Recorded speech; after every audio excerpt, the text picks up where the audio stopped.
gitu 1 jam gitu.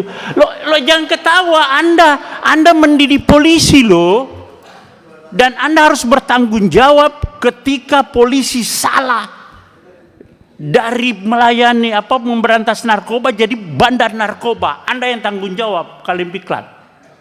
Assalamualaikum warahmatullahi wabarakatuh. Terima kasih pimpinan yang kami hormati, pimpinan Komisi 3, anggota Komisi 3, Kalemdiklat, Wakalemdiklat ya, mudah-mudahan jadi Kalemdiklat sebelum pensiun. Amin. Bintang 3, Gubernur Akpol beserta seluruh jajaran. Terima kasih banyak nih atas paparannya, masukan-masukan. Kita jadi mengerti bahwa lembaga pendidikan Polri ini ya beginilah cerminannya, masih jauh dari harapan kita. Padahal reformasi Polri yang kita dengung-dengungkan itu antara lain adalah kita mulai dari rekrutmen. Setelah rekrutmen di pendidikan. Pendidikan itu jangka panjang, karena kalau pendidikannya keliru, sekian puluh tahun itu, 30 tahun lebih, itu menjadi beban Polri, bukan melaksanakan tugas pokok Polri, melindungi, mengayomi dan melayani masyarakat, menjadi beban Polri. Kita kan melihat hampir setiap saat ada aja. Harusnya memberantas narkoba jadi bandar narkoba. Ini pendidikan yang tidak tuntas, rekrutmennya yang salah, masuk ke lembaga pendidikan. Tindak kekerasan juga di pendidikan juga masih terjadi. Akpol di mana? Di SPN juga. Nah, kayak ini kan saya lihat Akpol ini ada yang dikeluarkan 1 orang ya, perilaku menyimpang, ada juga yang stroke, taruni stroke. Harusnya ini tidak terjadi, berarti rekrutmennya yang salah, bayar atau titipan. Sehingga Lemdiklat ini memproses itu tidak memenuhi standar kesehatan. Stupa juga ada yang jantung, sudah tahu jantung dimasukkan stupa, ini kan jadi masalah semua. Itu anggaran yang ideal tadi dari 2,3 T menjadi 3 triliun ya Pak? 14 ya? Iya, 1,4 mintanya 14 T. Oke. Jadi kami dari fraksi PD Perjuangan sangat mendukung itu juga belum sampai 20% itu. Masih jauh dari harapan. Saya pikir memang lembaga pendidikan harus itu. Gajinya berapa tadi? 1 jam kalau ngajar itu 100.000. 5 juta kayak gitu 1 jam gitu.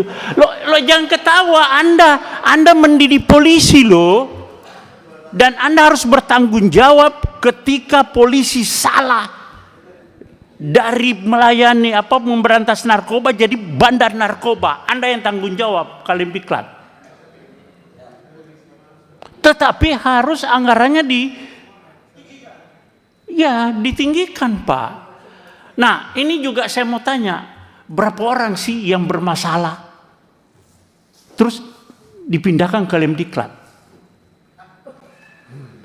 Ini Pak memang nggak selesai. Jadi kalau ada orang bermasalah di reserse, di lalu lintas, ya udah masukin ke Lemdiklat. Lah ini kan kacau Pak. Kacau.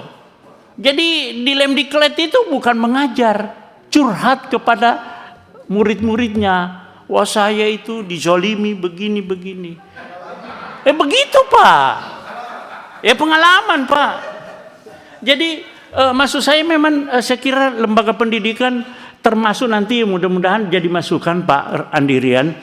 Ini undang-undang kepolisian setelah reform kan ada kita panja reformasi Polri, Kejaksaan dan Pengadilan, juga nanti ada yang dari Bapak Presiden. Itu semuanya menjadi masukan untuk undang-undang kepolisian nanti yang kita akan revisi.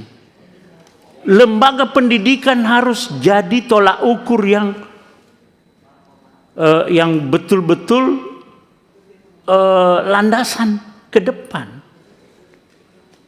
Jadi anggaran-anggaran memang harus bagus Pak.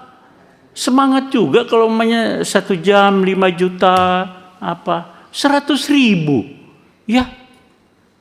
Dia lihat temannya di reserse 1 kali batuk 1 miliar. Kalau ini kan kasihan gitu loh Pak di lembaga pendidikan, dan akhirnya apa? Soto, nggak ada yang tahu soto. Akhirnya begitu Pak. Jadi saya minta personil ini juga, pertama anggaran dan personil harus kita benahi Pak, supaya mereka yang menjadi polisi ke depan betul-betul kita mengharapkan output dan outcome-nya betul-betul sesuai dengan harapan masyarakat. Pendidikan dan latihan juga harus secara profesional, reserse, lalu lintas dan sebagainya harus betul-betul. Lemdiklat, tapi saya pikir Lemdiklat ini kan sudah punya konsep, cuman nggak bisa bergerak karena nggak ada bensinnya tadi, sama wakil Lemdiklat itu bilang, ya nggak bisa Bapak jalan. Dan saya kira nanti kita ingatkan Karo Renatama ya, yang suka dengan Wakapolri Asrenatama, Karo Renatama, Asrena lah. Itu supaya Lemdiklat diberikan porsi yang cukup lah gitu loh, sehingga dari kesejahteraan, peralatan segala macam betul-betul bisa ya, kita ngomong nanti sama Pak Wakapolri, Kapolri, supaya betul-betul karena ini reformasi Polri akan bergulir Pak, dan kita akan komitmen bahwa rekrutmen Polri, lembaga pendidikan Polri itu adalah investasi jangka panjang yang harus kita lakukan, supaya efek yang kurang bagus di masyarakat itu sudah bisa kita kurangi. Saya kira itu Pak. Terima kasih banyak. Assalamualaikum warahmatullahi wabarakatuh.